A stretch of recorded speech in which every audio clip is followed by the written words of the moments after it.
Soccer was my first love. It was my norm. It was my haven. At 16, Courtney Butler was the captain of her soccer team at Olympia's Blackhills Football Club. But everything changed on a road trip to Oregon in 2005 when she said her coach raped her. Thinking about it, years later, in that moment, I thought for sure that's when I was going to die. And then I spent a decade afterwards wishing that he had killed me. She was afraid to report it and quit the team. To cope, she turned to drugs and self-harm. The scars remain 18 years later. The shame, the self-hatred, the depression, the anxiety. She came forward 10 years later, suing the club after other players filed similar sex abuse claims. But because state law only allows for civil action 3 years after the discovery of the incident, the club tried to get the suit thrown out before eventually settling with Butler for $7.5 million.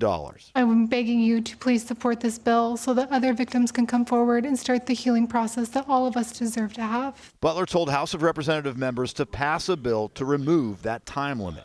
The bill's sponsor, Representative Daria Farivar, is hopeful it will pass out of the House soon.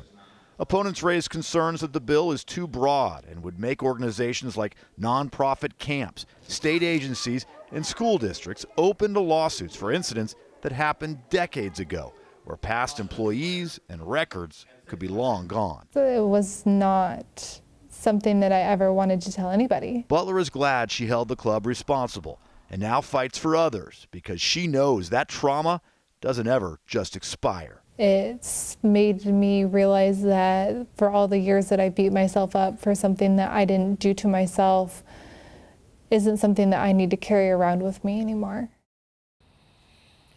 Courtney Butler's coach was never criminally charged. Prosecutors in Oregon said there just wasn't enough evidence. Even if that were to change today, that coach cannot face any charges because in Oregon, once a child sex abuse victim reaches the age of 30, they can no longer press charges. In Olympia, Drew Mickelson, King 5 News.